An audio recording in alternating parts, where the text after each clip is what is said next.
Doo.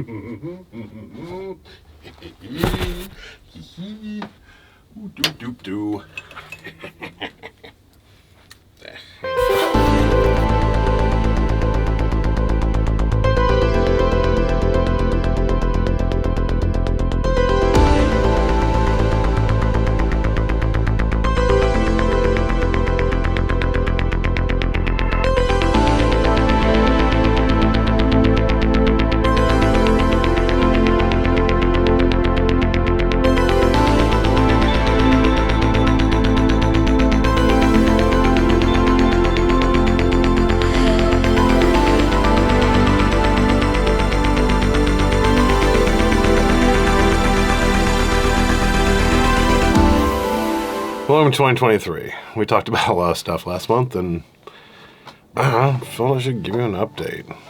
Here we go.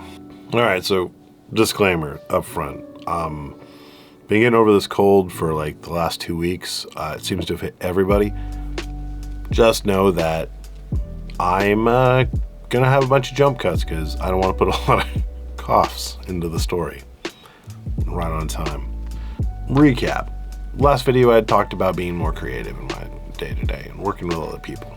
Let's kind of see where that's at. The core thing I did up front was immediately, oh shoot, I need a thing. Give me a sec. I got it. Last video I had talked about being more creative. One of the tips that really rang true for me was that a lot of other creators talk about always keeping a camera with them at all times. Like that is a challenge. So yes, that is what I've done to the annoyance of others, and many things that I've done, I've kept a camera with me at all times. It doesn't mean it always comes out, doesn't mean it's always there. So I bought this bag, and it is a sling shoulder carry kind of bag, and inside of this bag at all times, I keep one camera. In the last video, I also talked about the X-Pan, wide angle cinema type shots, and the joy of street photography. I've gone down the rabbit hole and looked at a few different things. One of the biggest pieces that came back was film. A lot of them use film, and I got interested in that.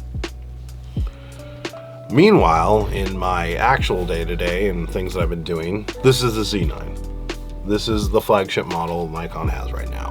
I wanted one of these for video work and a deep dive into mirrorless photography, and so yeah, I took the plunge on this guy, and it's been great. I've enjoyed it, but when I look at the fact that it uses a Z mount, and like the my older cameras, like my 850, which I've used for a lot of photo work, this is, you know, what the Z mount looks like. And when you look at the F mount glass, which I'm used to using, there's a big difference here, right? Like you can get an adapter and use this on the Z, but for the most part, I've been upgrading and working with getting into more of the Z style glass and the S line they have there.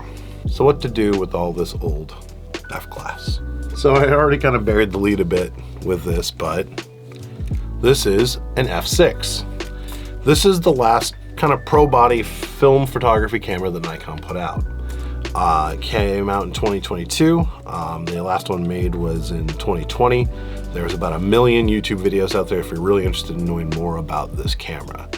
But one of the things that interested me about going this route versus maybe something like a Leica or something like that is I can use all my F style glass on this body and give better life to my old glass that I use on my 850, which mostly is just in retirement now.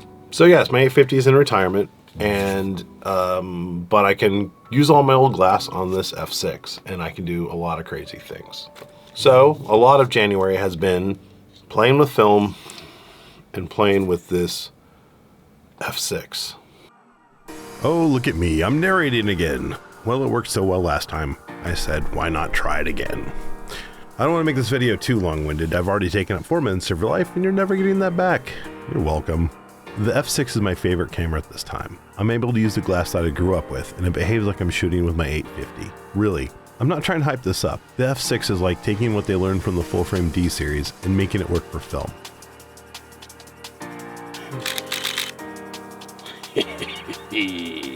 So I can shoot like I'm using a Nikon DSLR, And by changing the film, I can change the attitude of the image that's created. I wanted to show a bit of the archiving and digitizing process. No matter how good film might be, I know why pros use DSLRs.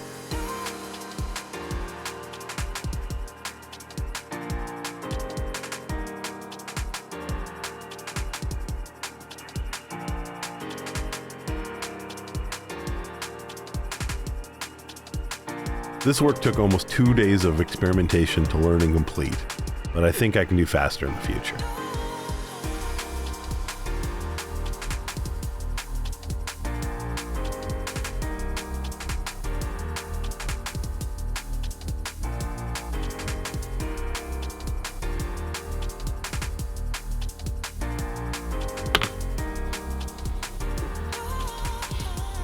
Here we go. These are some of the first shots I got with the camera.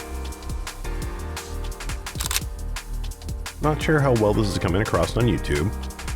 So here's a closer look so you can see the film grain. A lot different, yeah? Looking at the output from the Fuji film, I know that Fuji does a lot of work to make filters for their digital cameras so they get a film-like look. But now that I have the actual film running through my F6, I can tell you they're not the same. Of course, that's my opinion at this point. This could be something that I dive into deeper in another video. We'll see if I get around to it. The colors just don't look the same. They've almost got a muted feel. I mean, looking at this picture makes me feel like I'm looking at the past, even though I took this picture just a week ago. Still, there's something to be said about the film look here. I've got 4 more rolls of this stuff. I'm definitely going to play with it over the next few weeks. So let me get to the real surprise here, the black and whites. All the pictures I've taken, even the Fuji ones, were all done without any Lightroom work. So these are just the raw off the scanner pictures. This is Ilford's HP5 black and white film. I wasn't sure what to expect from it. I just heard other street people talking about it, and I thought I'd give it a go. I'm already in love with the results. After seeing the results of the HP5, I've gone on to buy a bunch of other Ilford type films. I'm really interested to see how they work out. I also got some Kodak to try as well.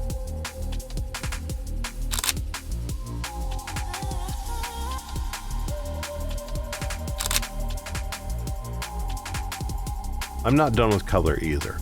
I have a bunch of cinema style emulsion I want to try. Also this Kodak Portra 400 I want to try. We're gonna have a lot of fun with this thing.